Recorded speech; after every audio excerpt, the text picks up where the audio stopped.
ನಮಸ್ಕಾರ. ಸಮಗ್ರ ವಾಸ್ತು ವೇದ ವಿಜ್ಞಾನ ವಿಶೇಷ ಕಾರ್ಯಕ್ರಮಕ್ಕೆ ಸ್ವಾಗತ. ನಾನು ಪೂಜಾ ಶಿವಕುಮಾರ್. ಎಸ್ ವೀಕ್ಷಕರೇ, ಇಂದಿನ ಸಂಚಿಕೆಯಲ್ಲಿ ವಾಸ್ತುವಿಗೆ ಸಂಬಂಧಪಟ್ಟಂತೆ ಬಹಳಷ್ಟು ವಿಚಾರಗಳನ್ನು ತಿಳಿಸ್ಕೊಟ್ವಿ. ಇವತ್ತಿನ ಈ ಸಂಚಿಕೆಯಲ್ಲೂ ಕೂಡ ವಾಸ್ತುವಿಗೆ ಸಂಬಂಧಪಟ್ಟಂತೆ ಬಹಳಷ್ಟು ವಿಚಾರಗಳನ್ನು ತಿಳಿಸ್ತಾ ಹೋಗ್ತೀವಿ. ಜೊತೆಗೆ ಈ ಆರ್ಕಿಟೆಕ್ಟ್ ಅನ್ನುವಂಥವ್ರಿಗೆ ಈ ವಾಸ್ತು ಅನ್ನುವಂಥದ್ದು ಎಷ್ಟು ಪ್ರಾಮುಖ್ಯತೆ ವಹಿಸುತ್ತೆ, ಸುಮಾರು ವಾಸ್ತುವಿನಲ್ಲಿ ಎಷ್ಟು ದಿಕ್ಕುಗಳಿದೆ, ಇದಕ್ಕೆ ಸಂಬಂಧಪಟ್ಟಂತೆ ಹೆಚ್ಚಿನ ಮಾಹಿತಿಯನ್ನ ನೀಡ್ತಾ ಹೋಗ್ತಾರೆ. ನಮ್ಮ ಕಾರ್ಯಕ್ರಮದಲ್ಲಿ ಇವತ್ತು ಜಾಯಿನ್ ಆಗ್ತಿದ್ದಾರೆ ಸಮರ್ಥ doctor Selvaraj Narayan sir. Sir ನಮಸ್ತೆ, ಕಾರ್ಯಕ್ರಮಕ್ಕೆ ಪ್ರೀತಿಯ ಸ್ವಾಗತ. ನಮಸ್ತೆ ಬಲಿಷ್ಠ ಭವ್ಯ ಭಾರತದ ಬಂಧುಗಳಿಗೆ. ಗುರುಗಳೇ, ಮೊಟ್ಟ ಮೊದಲನೇದಾಗಿ ನಮ್ಮ ಕಾರ್ಯಕ್ರಮದ ಹೆಸರು ತಕ್ಕನಂಗೆ ತಗೊಂಡ್ಬಿಡ್ತೀನಿ ಇವತ್ತು ಪ್ರಶ್ನೆ. ಏನಪ್ಪಾ ಅಂತಂದ್ರೆ, ವಾಸ್ತು ವೇದ ವಿಜ್ಞಾನ ಈ ಇಷ್ಟು ಹೆಸರುಗಳನ್ನ ಕೊಡೋದಕ್ಕೆ ಕಾರಣ ಏನು ಅಂತ ಹೇಳಿ. ನೋಡಿ, ಫಸ್ಟ್ ಆಫ್ ಆಲ್ ವಾಸ್ತು ಅಂತಂದಾಗ ಇದು ಪಂಚಭೂತಗಳ ಮೇಲೆ ಆಧಾರಿತವಾದಂಥದ್ದು. ಇದರ ಜ್ಞಾನವನ್ನು ನಾನು ಎಲ್ಲಿಂದ ಪಡ್ಕೊಳ್ತಾ ಹೋದೆ ಅಂದರೆ, ನಾನು ಅಂತನಾದರೆ ಜಗತ್ತಲ್ಲಿರುವಂಥವರೆಲ್ಲ ಯಾರೆಲ್ಲ ವಾಸ್ತು ತಿಳ್ಕೊಬೇಕು ಅಂತ ಹೋದರು, ವಾಸ್ತುವನ್ನು ಜೀವನದಲ್ಲಿ ಅಳವಡಿಸ್ಕೋಬೇಕು ಅಂತ ಅಂದ್ಕೊಂಡ್ರು, ಅವರೆಲ್ಲರಿಗೂ ಕೂಡ ಈ ಒಂದು ಜ್ಞಾನದ ಮೂಲ ಎಲ್ಲಿದೆ ಅಂತಂದು ಗೊತ್ತಾಗಬೇಕಲ್ವಾ. ಸೊ ಈ ಜ್ಞಾನದ ಮೂಲ ಎಲ್ಲಿದೆ ಅಂತಂದರೆ, ಇಡೀ ಪ್ರಪಂಚಕ್ಕೆ ಈ ಜ್ಞಾನದ ಮೂಲವನ್ನು ಕೊಟ್ಟಿರುವಂಥದ್ದು ನಮ್ಮ ವೇದಗಳು. ವೇದಗಳಲ್ಲಿ ಯಾವ ವೇದ ಬರುತ್ತೆ ಅಂತಂದಾಗ ಅಥರ್ವ ವೇದ. ಸೊ ಈ ಅಥರ್ವ ವೇದದಲ್ಲಿ ಇದಕ್ಕೆ ಆದಂಥ ಒಂದು ಭಾಗ ಇದೆ. ಆ ಭಾಗ ಯಾವುದು ಅಂತನ್ನೋದಾದರೆ ಸ್ಥಾಪತ್ಯ ವೇದ. ಈ ಸ್ಥಾಪತ್ಯ ವೇದದಲ್ಲಿ ಏನಾಗಿದೆ ಅಂತಂದರೆ, ಅದು ಒಂದು ಭವನ ನಿರ್ಮಾಣ ಹೇಗಿರಬೇಕು ಅಂತನ್ನೋದನ್ನು ತಿಳಿಸ್ಕೊಟ್ಟಿರೋದು. ಭವನ ಅಂತಂದಾಗ ಒಂದು ಮನೆ ಆಗಿರ್ಬೋದು, ಒಂದು ಪೂಜಾ ಸ್ಥಳ ಆಗಿರ್ಬೋದು, ಒಂದು ದೇವಸ್ಥಾನ ಆಗಿರ್ಬೋದು, ಒಂದು ಕಾರ್ಖಾನೆ ಆಗಿರ್ಬೋದು, ಒಂದು ಕಚೇರಿ ಆಗಿರ್ಬೋದು, ಹಾಗೆಯೇ ಒಂದು ದೊಡ್ಡದಾದಂಥ ಒಂದು ಇಂಡಸ್ಟ್ರಿ ಅಥವಾ ಫ್ಯಾಕ್ಟ್ರಿಗಳಾಗಿರ್ಬೋದು. ಇದೆಲ್ಲವನ್ನು ಕೂಡ ಯಾವ ರೀತಿ ಕಟ್ಟಬೇಕು, ಒಂದು ಕ್ರೀಡಾಂಗಣ ಯಾವ ರೀತಿ ಕಟ್ಟಬೇಕು, ಹಾಗೆಯೇ ಒಂದು ಕೆರೆ ಕುಟ್ಟೆ. ಅವಾಗೆಲ್ಲ ಏನಾಗಿರುತ್ತೆ ಅಂದರೆ, ನಮಗೆಲ್ಲ ವಾಟರ್ ಸ್ಟೋರೇಜ್ ಏನಂತಂದರೆ ದೊಡ್ಡ ಕೆರೆಗಳು.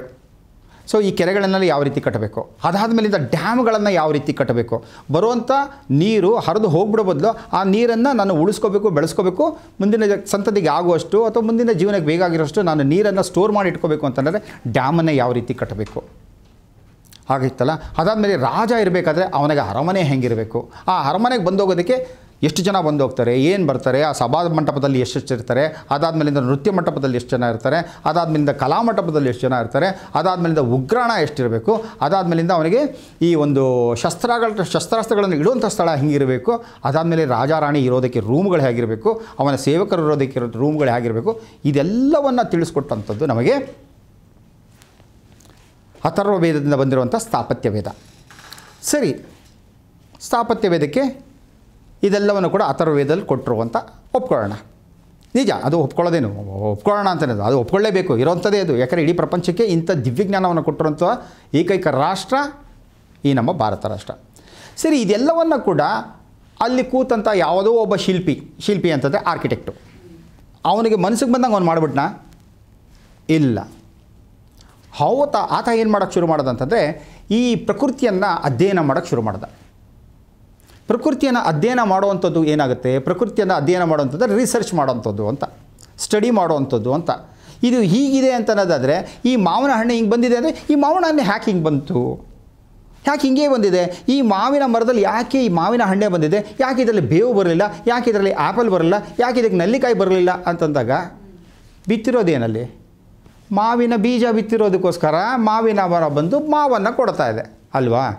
ಸೊ ಇದನ್ನು ಅರ್ಥ ಮಾಡ್ಕೊಳ್ತಾರೆ. ಸಿಂಪಲ್, ನಾನು ಜನಗಳಿಗೆ ಅರ್ಥ ಆಗಲಿ ಅಂತೇಳಿ ಸಿಂಪಲ್ಲಾಗಿ ಹೇಳಿದ್ರು. ಅದೇ ರೀತಿ ಏನು ಮಾಡಿದ್ರು, ಪ್ರತಿಯೊಂದೂ ಕೂಡ ಈ ಪ್ರಕೃತಿಯನ್ನು ನೋಡ್ತಾ ಹೋದರು. ಮಳೆ ಯಾವ ಕಡೆಯಿಂದ ಬರುತ್ತೆ, ಸೊ ಈ ಸೀಸನಲ್ಲಿ ಮುಂಗಾರು ಮಳೆ ಬರ್ತಿದೆಯಾ, ಈ ಸೀಸನಲ್ಲಿ ಹಿಂಗಾರು ಮಳೆ ಬರ್ತಿದೆಯಾ, ಯಾವ ಸೀಸನಲ್ಲಿ ನನಗೆ ಗಾಳಿ ಯಾವ ಕಡೆಯಿಂದ ಜಾಸ್ತಿ ಬರ್ತಾ ಇದೆ, ಯಾವ ಸೀಸನಲ್ಲಿ ನನಗೆ ಶಾಖ ಜಾಸ್ತಿ ಆಗುತ್ತೆ. ಸೂರ್ಯನ ಚಲನೆಯನ್ನು ನೋಡ್ತಾ ಹೋದರು, ಭೂಮಿಯ ಚಲನೆಯನ್ನು ನೋಡ್ತಾ ಹೋದಾಗ ಏನಾಯಿತು ಅಂತಾರೆ, ಅವ್ರಿಗೆಲ್ಲನೂ ಅರ್ಥ ಆಯಿತು. ಬೆಳಗ್ಗೆ ಹೊತ್ತು ಸೂರ್ಯ ಅಲ್ಲಿ ಬರ್ತಾನೆ, ಬಂದಾಗ ಏನಾಗುತ್ತೆ, ಈಶಾನ್ಯ ಭಾಗದಲ್ಲಿ ಸೂರ್ಯನ ಕಿರಣಗಳು ಬರುತ್ತೆ. ಸೂರ್ಯನ ಕಿರಣ ಅನ್ನೋದು ಅದು ಸೂರ್ಯನ ರಶ್ಮಿ ಅಂತ ಕರಿಬೋದು. ಇಂಗ್ಲೀಷಲ್ಲಿ ಚೆನ್ನಾಗುತ್ತೆ, ರೇಸ್ ಆ್ಯಂಡ್ ರೇಡಿಯೇಷನ್ಸ್ ಅಂತಂದ್ಬಿಟ್ಟು. ಆ ರೇಸ್ ಚೆನ್ನಾಗಿ ಬರುತ್ತೆ, ರೇಡಿಯೇಷನ್ಸ್ ಇಸ್ ಬ್ಯಾಡ್ ಅಂತ. ಸೊ ನಾನು ಇದರಲ್ಲಿ ಏನು ಮಾಡ್ತೀನಿ, ರಶ್ಮಿ ಅಂತ ಕರಿತೀನಿ. ಸೂರ್ಯನ ರಶ್ಮಿ ಬರ್ತಾ ಇರುತ್ತೆ. ಸೂರ್ಯನ ರಶ್ಮಿಯಿಂದ ಬರುವಂತಹ ಉಪಯೋಗಕರವಾದಂಥ ಒಂದು ಅಂಶಗಳೇನು ಅದನ್ನು ಗಮನಿಸ್ತಾ ಹೋದರು. ಅದೇ ಮಧ್ಯಾಹ್ನದ ಹೊತ್ತು ನಾವು ನೀವು ಬಿಸಿಲು ನಿಂತ್ಕೊಳ್ಳೋಕ್ಕಾಗತ್ತಾ? ಬೇಸಿಗೆ ಕಾಲದಲ್ಲಿ ಮಧ್ಯಾಹ್ನದ ಹೊತ್ತು ನೋಡು ಸುಟ್ಟಾಕ್ಬಿಡ್ತದೆ. ಸೊ ಆಗಲ್ಲ. ಸೊ ಅದನ್ನೆಲ್ಲ ಅಧ್ಯಯನ ಮಾಡ್ತಾ ಇದ್ದು ಅಂದರೆ ಭೂಮಿ ಯಾವ ರೀತಿ ತಿರುಗ್ತಾ ಇರ್ತೋ ಅದಕ್ಕೆ ಪರಿಣಾಮವಾಗಿ ಏನಾಗುತ್ತೆ, ಸೂರ್ಯನ ಬೆಳಕು ಬೀಳ್ತಾ ಹೋಗುತ್ತೆ. ಇದನ್ನೆಲ್ಲ ಸ್ಟಡಿ ಮಾಡೋದು ಓ ಸೂರ್ಯ ಎಷ್ಟೊತ್ತಿಗೆ ಬರ್ತಾನೆ, ಇಷ್ಟೊತ್ತಿಗೆ ಹಿಂಗೆ ಸುತ್ತಾನೆ, ಈಗ ಸುತ್ತಾನೆ. ಸೊ ಇದನ್ನು ಏನಂತ ಕರೀತಾರೆ? ಸೈನ್ಸ್. ಈ ಸೈನ್ಸನ್ನು ಏನು ಮಾಡೋದು ನಮ್ಮವರು ಶಾಸ್ತ್ರ ಅಂತ ಕರೀತಾರೆ. ಸೈನ್ಸ್ ಅದು ಇಂಗ್ಲೀಷ್ ಪದ. ಶಾಸ್ತ್ರ ಬಂದ್ಬಿಟ್ಟು ನಮ್ಮದು ಸಾವಿರಾರು ಒಂದು 25-30 ಸಾವಿರ ವರ್ಷಗಳ ಹಳೆಯದಾದಂಥ ಸಂಸ್ಕೃತ ಭಾಷೆ ಅದು. ಸೈನ್ಸ್ ಅನ್ನೋದು ಈಗೆಲ್ಲ ಬಂದಿರೋದು, ಒಂದು 2000 ವರ್ಷಗಳಿಂದ ಬಂದಿರೋವಂಥದ್ದು. ಅದಕ್ಕೆ ಸೈನ್ಸ್ ಅಂತ ಕರೆದ್ರು ಅದನ್ನು. ನಮ್ಮವರು ಅದು ಶಾಸ್ತ್ರ ಅಂತ ಕರೆದ್ರು. ಅದಕ್ಕೆ ಇವರು ಸೈನ್ಸ್ ಅಂತ ಹೆಸರಿಟ್ಟು. ಸೊ ಹೀಗಾಗಿ ಏನಾಗುತ್ತೆ, ಪ್ರತಿಯೊಂದು ಕೂಡ ಯಾವುದರ ಜೊತೆ ಯಾವುದು ಸಮ್ಮಿಳನ ಆದರೆ ಯಾವ ರೀತಿಯಾದಂಥ ನಮಗೆ ಪರಿಣಾಮ ಬೀರುತ್ತೆ ಅನ್ನೋದನ್ನು ಇವರು ತುಂಬ ಚೆನ್ನಾಗಿ ಸ್ಟಡಿ ಮಾಡ್ತಾ ಬಂದರು. ಸ್ಟಡಿ ಮಾಡ್ತಾ ನಂಗೆ ಏನಾಯಿತು ಅಂದರೆ, ಬೆಳಗ್ಗೆ ಹೊತ್ತು ನನಗೆ ಗಾಳಿ ಬೆಳಕು ತುಂಬ ಚೆನ್ನಾಗಿ ಬರಬೇಕು. ಹಾಗಾಗಿ ಏನು ಮಾಡಬೇಕು, ನಾರ್ತು ಈಸ್ಟಲ್ಲಿ ನನಗೆ ದೊಡ್ಡ ಕಿಟಕಿ ಬಾಗಿಲುಗಳು ಇರಬೇಕು. ರೈಟ್. ಯಾಕೆ ಆ ಸೂರ್ಯನ ರಶ್ಮಿ ಮನೆಯ ಒಳಗೆ ಬಂತು ಅಂತಂತಂದರೆ ಏನಾಗುತ್ತೆ, ನೆಲದ ಮೇಲೆ ನಮಗೆ ಕಣ್ಣಿಗೆ ಕಾಣದ ನೆಲದ ಮೇಲೆ, ಗೋಡೆ ಮೇಲಾಗಿರ್ಬೋದು, ನಮ್ಮ ಮನೆಯ ಸುತ್ತಲ ಅಂಗಳದಲ್ಲಾಗಿರ್ಬೋದು, ನಮಗೆ ಕಣ್ಣಿಗೆ ಕಾಣದಂಥ ಅನೇಕ ರೀತಿಯಾದಂಥ ಕ್ರಿಮಿಕೀಟಗಳು ಅಂದರೆ ಬ್ಯಾಕ್ಟೀರಿಯಾಸು, ವೈರಸ್ಗಳು ಇರುತ್ತೆ. ಅದೇನಾಗುತ್ತೆ, ಆ ಸೂರ್ಯನ ರಶ್ಮಿ ಬಿದ್ದಾಗ ಏನಾಗುತ್ತೆ, ಆ ಕ್ರಿಮಿಕೀಟಗಳು, ಬ್ಯಾಕ್ಟೀರಿಯಾಗಳು ಸತ್ತೋಗುತ್ತೆ. ಆ ಕ್ರಿಮಿಕೀಟಗಳು ಚೆನ್ನಾಗಿದ್ದರೆ ನಾವು ಚೆನ್ನಾಗಿರ್ತೀವ? ಇಲ್ಲ. ಅದು ಚೆನ್ನಾಗಿದ್ದರೆ ನಾವು ಹೊರಟಾಗ್ತೀವಿ. ಸೊ ಹಾಗಾಗಿ ಅದು ಹೋಗಬೇಕು. ಹಾಗಾಗಿ ಅದನ್ನು ಮನೆಯನ್ನು ಡಿಸೈನ್ ಮಾಡ್ತಾ ಹೋದರು. ಹೀಗೆ ಪ್ರತಿಯೊಂದನ್ನು ಕೂಡ ಪ್ರತಿಯೊಂದರ ಹಿಂದೆ ಅಂದರೆ ಸೂರ್ಯನ ಚಲನೆ, ಭೂಮಿಯ ಚಲನೆ ಮತ್ತು ವಾತಾವರಣದಲ್ಲಿ ಯಾವ ಋತುವಿಗೆ ಅನುಗುಣವಾಗಿ ವಾತಾವರಣದಲ್ಲಿ ಬದಲಾವಣೆಗಳಾಗುತ್ತೆ, ಇದೆಲ್ಲವನ್ನು ಕೂಡ ಅಬ್ಸರ್ವ್ ಮಾಡ್ತಾ ಹೋದರು. ಹಾಗಾಗಿ ಏನು ಮಾಡೋದು ಅಂತಂತಂದರೆ, ಒಂದೊಂದು ಪಂಗಡಕ್ಕೆ ಯಾರಿಗೆ ಯಾವ ರೀತಿಯಾದಂಥ ಆ ಶಕ್ತಿ ಚೈತನ್ಯಗಳು ಜಾಸ್ತಿ ಬೇಕು, ಯಾರಿಗೆ ಕಡಿಮೆ ಇರಬೇಕು, ಇದನ್ನೆಲ್ಲ ಲೆಕ್ಕಾಚಾರ ಮಾಡ್ತಾ ಹೋದರು. ರಾಜನಿಗಾದರೆ ಹೇಗಿರಬೇಕು, ಮಂತ್ರಿಗಾದರೆ ಹೇಗಿರಬೇಕು, ಸೈನಿಕನಿಗಾದರೆ ಹೇಗಿರಬೇಕು, ಅವನ ದಂಡನಾಯಕನಿಗಾದರೆ ಹೇಗಿರಬೇಕು, ಅಲ್ಲಿರೋಂಥ ಕಂಬಾರನಿಗಾದರೆ ಹೆಂಗಿರಬೇಕು, ಕುಂಬಾರನಿಗಾದರೆ ಹೆಂಗಿರಬೇಕು, ಅಲ್ಲಿರೋಂಥ ಜವಳಿ ಬಟ್ಟೆ ನೇವನಿಗಾದರೆ ಹೆಂಗಿರಬೇಕು, ಚಮ್ಮಾರನಿಗಾದರೆ ಹೇಗಿರಬೇಕು, ಏನಿರಬೇಕು ಅಂತಂದ್ರೆ, ಯಾಕಂದರೆ ಎಲ್ರಿಗೂ ಎಲ್ಲ ಥರದ್ದು ಬೇಕಾಗಿಲ್ಲ. ಈಗ ಸಿಂಪಲ್ಲಾಗಿ ಹೇಳ್ತೀನಿ, ಈಗ ಒಳ್ಳೆ ಸ್ಪೋರ್ಟ್ಸ್ ಮ್ಯಾನ್ ಅಂತಂದಾಗ ಸ್ಪೋರ್ಟ್ಸಲ್ಲಿ ಹಲವಾರು ರೀತಿಗಳು ಬರುತ್ತೆ. ಲಾಂಗ್ ಡಿಸ್ಟೆನ್ಸ್ ರನ್ ಮಾಡೋರು ಒಬ್ಬರು ಇರ್ತಾರೆ, ಅಥ್ಲೆಟಿಕ್ಕು ಶಾರ್ಟ್ ಡಿಸ್ಟೆನ್ಸ್ ಮಾಡೋರು ಇರ್ತಾರೆ, ಟ್ರ್ಯಾಕ್ ಆ್ಯಂಡ್ ಫೀಲ್ಡ್ ಅಂತ ಒಂದಿರುತ್ತೆ. ಸೊ ಅದಾದಮೇಲಿಂದ ಗೇಮ್ಸ್ ಆಡೋರು ಒಂದು ಇರುತ್ತೆ. ಈ ಕ್ರಿಕೆಟ್ ತಗೊಂಡ್ರೆ ದಿನವೆಲ್ಲ ಆಡೋದು ಇರುತ್ತೆ, 5 ದಿನ ಆಡೋದು ಇರುತ್ತೆ, 6 ದಿನ ಆಡೋದು ಇರುತ್ತೆ. ಇವಾಗ ಏನಾಗ್ಬಿಟ್ಟಿದೆ, ಬರೀ ಅರ್ಧ ದಿನದಲ್ಲೂ ಮುಗಿಸ್ಬಿಡ್ತಾರೆ. 2020 ತಂದುಬಿಟ್ಟು ಅರ್ಧ ದಿನದಲ್ಲಿ ಆಟ ಮುಗಿಸ್ಬಿಡ್ತಾರೆ. Okay right. ಈ ಥರ ಎಲ್ಲ ಇರುತ್ತೆ. ಈ 2020 ಆಡೋವಂಥವ್ರನ್ನ ಟೆಸ್ಟ್ಗೆ ಹಾಕ್ಕೊಳ್ಳಲ್ಲ, ಟೆಸ್ಟ್ ಮ್ಯಾಚ್ಗೆ ಹಾಕ್ಕೊಳ್ಳಲ್ಲ. ಟೆಸ್ಟ್ ಮ್ಯಾಚ್ ಆಡೋರಂತ ಬಂದು 2020 ಹಾಕಲ್ಲ. ಯಾಕಂದರೆ ಇಲ್ಲಿನ ಬ್ಯಾಟಿಂಗ್ ಸ್ಟೈಲೇ ಬೇರೆ ಇರುತ್ತೆ, ಫೀಲ್ಡಿಂಗ್ ಸ್ಟೈಲ್ ಇರುತ್ತೆ, ಬೌಲಿಂಗ್ ಸ್ಟೈಲ್ ಬೇರೆ ಇರುತ್ತೆ. ಫಾಸ್ಟ್ ಇವನಿಗೇನಾಗಿರುತ್ತೆ, ಸಿಕ್ಕಾಪಟ್ಟೆ ಎನರ್ಜಿ ಇರಬೇಕು, ಪವರ್ಫುಲ್ ಆಗಿರಬೇಕು. ಅಲ್ಲಿರೋನಿಗೆ ಸ್ವಲ್ಪ ಇದು ನಡೀತದೆ ಲಾಂಗು, ಯಾಕಂದರೆ 5 ದಿನ ಆಡ್ತಾನೆ. ಅವನ ಟೆಕ್ನಿಕ್ಸ್ ಬೇರೆ ಇರುತ್ತೆ, ಅವನ ಪವರ್ ಬೇರೆ ಇರುತ್ತೆ, ಅವನ ಸ್ಟ್ಯಾಮಿನಾ ಬೇರೆ ಇರುತ್ತೆ. ಇದೆಲ್ಲ ಸೊ ಇದೆಲ್ಲ ಏನು ಸೈಂಟಿಫಿಕಲ್ಲಿ. ಇವತ್ತು ಯಾರಿಗೂ ಒಳ್ಳೆ ಸ್ಪೋರ್ಟ್ಸ್ಮನ್ ಆಗಬೇಕು ಅಂತಂದರೆ ಅವನಿಗೆ ತಯಾರಿ ಹೇಗಿರುತ್ತೋ, ತರಬೇತಿ ಹೇಗಿರುತ್ತೋ ಅದಕ್ಕೆ ತಕ್ಕನಂಗೆ ಆಹಾರ ಪದ್ಧತಿ ಚೇಂಜ್ ಇರುತ್ತೆ. Diet place A major role. ಯಾಕೆ, ಅವನು ಯಾವ ರೀತಿಯಾದಂಥ ಆಟ ಆಡ್ತಾನೆ, ಅವನ ಮೈ ಚಲನೆ ಹೆಂಗಿರುತ್ತೆ, ಅವನ ಬಾಡಿ ಮೂಮೆಂಟ್ಸ್ ಹೆಂಗಿರುತ್ತೆ, ಅವನಿಗೆ ಎಷ್ಟು ಪವರ್ ಬೇಕಾಗುತ್ತೆ, ಎಷ್ಟು ಸ್ಟ್ಯಾಮಿನಾ ಬೇಕಾಗುತ್ತೆ, ಅವನಿಗೆ ಎಷ್ಟು ಎಂಡ್ಯೂರೆನ್ಸ್ ಬೇಕಾಗುತ್ತೆ, ಅದಕ್ಕೆ ತಕ್ಕನಾಗಿ ಫುಡ್ಡನ್ನು ತೂಕ ಮಾಡಿ ಗ್ರಾಮಗಳಗಟ್ಟಲೆ ಕೊಡ್ತಾರೆ. ಯಾಕೆ, to get the best performance out of that player. ಅದೇ ರೀತಿ ಒಂದು ಮನೆಯಲ್ಲಿ ವಾಸ ಮಾಡೋದಕ್ಕೆ ಆ ವ್ಯಕ್ತಿಯ ವೃತ್ತಿ, ಪ್ರವೃತ್ತಿ, ಜೀವನದ ಉದ್ದೇಶ, ಸದುದ್ದೇಶ ಇದೆಲ್ಲವನ್ನು ಅವಲಂಬನೆ ಮಾಡಿಕೊಂಡು ಅವನಿಗೆ ಯಾವ ರೀತಿಯಾದಂಥ ಎನರ್ಜಿ ಕೊಟ್ಟರೆ ಅವನು ಪವರ್ಫುಲ್ಲಾಗಿರ್ತಾನೆ, ಅವನು ಅದನ್ನು ಪರ್ಫಾರ್ಮ್ ಮಾಡ್ತಾನೆ. ಇದೆಲ್ಲ ತಿಳ್ಕೊಂಡು ಕೊಡುವಂಥದ್ದೇ ವಿಜ್ಞಾನ ಅಲ್ವಾ. ಈಗ ಡಯಟ್ ತೊಗೋಬೇಕಾದ್ರೆ ವೈಜ್ಞಾನಿಕವಾಗಿ ಅಳತೆ ಮಾಡಿ ಇಷ್ಟಿಷ್ಟೇ ಪ್ರೋಟೀನು, ವಿಟಮಿನ್ಸು, ಮಿನರಲ್ಸು. ಈಗೇನು ಪ್ರೋಟೀನಲ್ಲಿ ಹೋದರೆ ಹಲವಾರು ಇರ್ತದೆ, ಮಿನರಲ್ಸ್ ಹೋದರೆ ಹಲವಾರು ಇರ್ತದೆ, ವಿಟಮಿನ್ಸಲ್ಲಿ ಹೋದರೆ ಅದರಲ್ಲಿ A to Z ತನಕ ಹೊಟ್ಟಬಿಡುತ್ತೆ. ಇವನಿಗೆ ಯಾವ ವಿಟಮಿನ್ ಕೊಟ್ಟರೆ ಇವನು ಪವರ್ಫುಲ್ಲಾಗಿ ಆಡ್ತಾನೆ. ಸೊ A ಕೊಡಬೇಕಾ, B ಕೊಡಬೇಕಾ, C ಕೊಡಬೇಕಾ, ಇವೆಲ್ಲವೂ ಇರ್ತದೆ. ಇಷ್ಟೆಲ್ಲ ನೋಡಿಕೊಂಡು ಈ ದೇಹ ಯಾವುದೋ ಒಂದು ಕಾರ್ಯ ಮಾಡೋಕ್ಕೆ ಈ ದೇಹಕ್ಕೆ ಬೇಕಾಗಿರೋದನ್ನು ಅಷ್ಟೊಂದು ಲೆಕ್ಕಾಚಾರ ಮಾಡಿ ಸೈಂಟಿಫಿಕ್ಕಾಗಿ ಅಳತೆ ಮಾಡಿ ತಗೋತೀವಿ ಅಂತ ಅನ್ನೋದಾದರೆ, ಈ ದೇಹವನ್ನು ಪರಿಪೂರ್ಣವಾಗಿ ಕಾಪಾಡುವಂಥ ಒಂದು ಮನೆ, ಆ ಮನೆಯನ್ನು ನೀವು ಸೈಂಟಿಫಿಕ್ಕಾಗಿ ಡಿಸೈನ್ ಮಾಡಬೇಕೋ ಬೇಡವೋ ಅಲ್ವಾ. ಸೊ ಹೀಗಾಗಿ ಇದೆಲ್ಲವನ್ನು ಕೂಡ ನಮ್ಮ ಋಷಿಮುನಿಗಳು ಏನು ಮಾಡಿದ್ರು, ಕಾಲಾಂತರದಲ್ಲಿ ಇದನ್ನು ಪ್ರತಿಯೊಂದನ್ನು ಕೂಡ ಪ್ರಕೃತಿಯನ್ನು ನೋಡ್ತಾ ಹೋದರು. ಪ್ರಕೃತಿ ಯಾಕೆ ಸಮ್ಮರಲ್ಲಿ ಯಾಕೆ ಹಿಂಗಾಗುತ್ತೆ, ವಿಂಟರಲ್ಲಿ ಯಾಕೆ ಹಿಂಗಾಗುತ್ತೆ, ರೈನಿ ಸೀಸನಲ್ಲಿ ಯಾಕೆ ಹಿಂಗಾಗುತ್ತೆ, ಚಳಿಗಾಲದಲ್ಲಿ ಯಾಕೆ ಹಿಂಗಾಗುತ್ತೆ, ಬೇಸಿಗೆ ಕಾಲದಲ್ಲಿ ಯಾಕೆ ಹಿಂಗಾಗುತ್ತೆ ನೋಡ್ತಾ ಹೋದರು. ಇದೆಲ್ಲನೂ ಕೂಡ ಪ್ರಕೃತಿಯ ಈ ವೈಪರೀತ್ಯ ಯಾವುದರ ಮೇಲಿದೆ? ಭೂಮಿಯ ಚಲನೆ, ಸೂರ್ಯನ ಚಲನೆ. ಇದು ವೆರಿ ಇಂಪಾರ್ಟೆಂಟ್. ಸೊ ಇದ್ರ ಮೇಲೆ ನೋಡ್ಕೊಂಡು ಏನು ಮಾಡಿದ್ರು, ಯಾವ ಯಾವ ಕಾಲಕ್ಕೆ ಅನುಗುಣವಾಗಿ ಹೆಂಗೆ ಕಟ್ಕೊಂಡ್ರೆ ಚೆನ್ನ, ಯಾವ ಯಾವ ಜಾಗದಲ್ಲಿ ಯಾವ ರೀತಿಯಾದ ಮನೆಯನ್ನು ಕಟ್ಟರೆ ಚೆನ್ನ, ಇಲ್ಲಿ ಗಾಳಿ ಜಾಸ್ತಿ ಬೇಕೋ ಕಡಿಮೆ ಬೇಕೋ.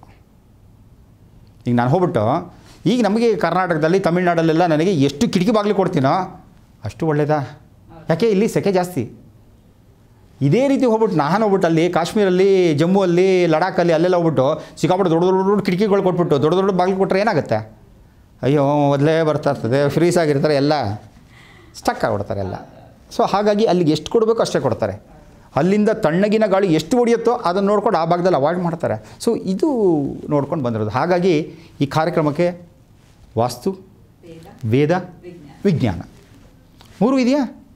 ಇದೆ, ಕೊಡಬೇಕು.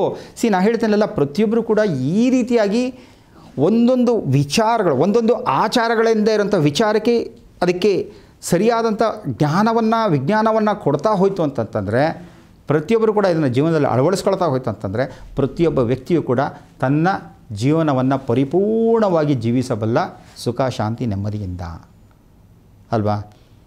ನನಗೆಲ್ಲ ಗೊತ್ತಿರಬೇಕು. ನನಗೆ ನನ್ನ ಬಾಡಿ ಹೆಂಗಿದೆ, ಏನಿದೆ, ಇದನ್ನು ನಾನು ತಿಳ್ಕೊಂಡೆ. ಈ ಬಾಡಿ ನಾನು ಚೆನ್ನಾಗಿರ್ಬೇಕಾದ್ರೆ ಈ ಮನೆ ಹೆಂಗಿರಬೇಕು, ಸರಿ, ಮನೆ ಚೆನ್ನಾಗಿರ್ಬೇಕಾದ್ರೆ ಈ ವಾತಾವರಣ ಹೆಂಗಿದೆ, ಈ ವಾತಾವರಣಕ್ಕೆ ತಕ್ಕಂಗೆ ನಾನು ಮನೆಯನ್ನು ನಿರ್ಮಾಣ ಮಾಡ್ಕೋಬೇಕು ಅಲ್ವಾ? ಇವಾಗೆಲ್ಲ ನೋಡ್ತಾ ಇದೀವಲ್ಲ, ಏನು ಮಾಡಿದ್ದಾರೆ ಈಗ ಬೆಂಗಳೂರಲ್ಲಾಗಲಿ ಎಲ್ಲ ಕಡೆ ಆಗಲಿ, ಫ್ಲೋರಿಂಗು ಅಂತಾರೆ ಇಟಾಲಿಯನ್ ಮಾರ್ಬಲ್ ತಂದು ಹಾಕ್ಬಿಟ್ಟು ಅದು ಕೊರಿತಾ ಇರ್ತದೆ.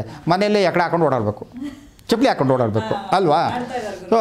ಸೊ ಬರೀ ಪಾದದಲ್ಲಿ ಓಡಾಡ್ತು ಅಂತಂತಂದರೆ ಅಯ್ಯೋ ಮಂಡಿ ನೋವು, ಕಾಲು ನೋವು, ಕೀಲು ನೋವು, ಎಲ್ಲ ನೋವುಗಳು ಬರ್ತದೆ. ಯಾಕೆ? That is not good for us. ಯಾಕಂದರೆ ಇಟಾಲಿಯನ್ ಅಂತಾರೆ, ಇಟಲಿಲಿ ಅದು ಪ್ರಕೃತಿ ದತ್ತವಾಗಿ ಬಂದಂಥ ಮೆಟೀರಿಯಲ್. ಅವ್ರು ಅಲ್ಲಿ ಹಾಕೊಂಡ್ರೆ ಕೂಡ ಅವರೆಲ್ಲ ಏನು ಮಾಡ್ತಾರೆ, ವುಡನ್ ಫ್ಲೋರಿಂಗ್ ಮಾಡ್ಕೊಂಡು ಅದ್ರ ಮೇಲೆ ಓಡಾಡ್ತಾರೆ. ಇದನ್ನು ಬೇಸ್ ಮೆಟೀರಿಯಲಾಗಿ ಯೂಸ್ ಮಾಡ್ಕೊತಾರೆ. ನಾನೊಬ್ಬ ಆರ್ಕಿಟೆಕ್ಟಾಗಿ ಹೇಳ್ತಾ ಇದ್ದೀನಿ, ಅದು ಬೇಸ್ ಮೆಟೀರಿಯಲಾಗಿ ಯೂಸ್ ಮಾಡ್ಕೊಳ್ತಾರೆ. ಅಲ್ಲಿ ಅವರಿಗೆ 100 ರೂಪಾಯಿ, 50 ರೂಪಾಯಿ. ಅದೇ ಮೆಟೀರಿಯಲ್ ಇಲ್ಲಿಗೆ ಬಂದರೆ 1000 ರೂಪಾಯಿ, 800 ರೂಪಾಯಿ, 1000 ರೂಪಾಯಿ. ಯಾಕೆ? ಅಲ್ಲಿಂದ ಇಲ್ಲಿಗೆ ಟ್ರಾನ್ಸ್ಪೋರ್ಟೇಷನ್ ಆಯಿತು. ಟ್ರಾನ್ಸ್ಪೋರ್ಟೇಷನ್ ಖರ್ಚು, ಇಲ್ಲಿರೋ ಲಾಭ ಇಲ್ಲ, ವ್ಯಾಪಾರ ಮಾಡ್ಕೊಳ್ತಾರೆ. ಸೊ ಇಲ್ಲಿ ಬಂದು ಹಾಕೊಂಬಿಟ್ಟು ಒದ್ದಾಡೋದು, ಮನೆಗೆಲ್ಲ ಇಟಾಲಿಯನ್ ಮಾರ್ಬಲ್ ಹಾಕೊಂಬಿಟ್ಟು. ಹೌದು, ಫ್ಯಾಷನ್. ಇಟಾಲಿಯನ್ ಮಾರ್ಬಲ್ ಹಾಕ್ಬಿಟ್ಟು ಮನೆ ಕಟ್ಟಿಲ್ವಾ ನೀನು? ಏನು ಮನೆ ಕಟ್ಟೋನಲ್ಲಿ? ಒಂದು ಕಾಲದಲ್ಲಿ 90ರಲ್ಲೆಲ್ಲ ಮೊಸಾಯಿಕ್ ಹಾಕಿಲ್ವಾ ನೀನು ಅಂತಿದ್ದವರು ಇವಾಗೆಲ್ಲ ಇಟಾಲಿಯನ್ ಬಂದುಬಿಟ್ಟಿದ್ದಾರೆ. ಒಂದು ಕಾಲದಲ್ಲಿ ಮಾರ್ಬಲ್ ಅಂತೂ ಇವಾಗ ಇಟಾಲಿಯನ್ ಮಾರ್ಬಲ್ ಹಾಕಿಲ್ವಾ ಅಂತ. ಸೊ ಇದೆಲ್ಲ ಬೇರೆ ಬೇರೆ ಇದೆ. ಆನಿಕ್ಸ್ ಅಂತ ಒಂದು ಮೆಟೀರಿಯಲ್ ಇದೆ, ಅದು ಮಿನಿಮಮ್ 2000 ರೂಪಾಯಿ ಒಂದು ಸ್ಕ್ವೇರ್ ಫೀಟಿಗೆ. 2000 ರೂಪಾಯಿಂದ 10,000 ರೂಪಾಯಿ. ಎಷ್ಟು? ಒಂದಡಿಗೆ 10,000 ರೂಪಾಯಿ. ಮನೆ ಮಾಡೋ ಪ್ರಾಜೆಕ್ಟ್ಸ್ಗೆ ಹಾಕ್ಸಿದ್ದೀರಿ, ಕ್ಲೈಂಟ್ಗಿದೆ, ಕಾಸಿದೆ, ಟೇಸ್ಟು ಇದೆ, ಮಾಡಿ ಖರ್ಚು ಮಾಡಿಸ್ತಾ ಇರ್ತೀನಿ. ಸೊ ಈ ವಾಸ್ತು ಅನ್ನೋಂಥದ್ದಕ್ಕೆ ಯಾಕೆ ನಾನು ಇದನ್ನು ಕೊಟ್ಟೆ ಅಂತಾರೆ, ವಾಸ್ತು, ವೇದ, ವಿಜ್ಞಾನ ಮೂರು ಇರುವಂಥದ್ದೇ ಈ ವಾಸ್ತುಶಾಸ್ತ್ರದ ನಿಜವಾದ ಅರ್ಥಗರ್ಭಿತವಾದಂಥ ಒಂದು ಭಾಗ, ಜೀವನದ ಅವಿಭಾಜ್ಯ ಅಂಗ ಅಂತ ನಾನು ಹೇಳ್ತೀನಿ.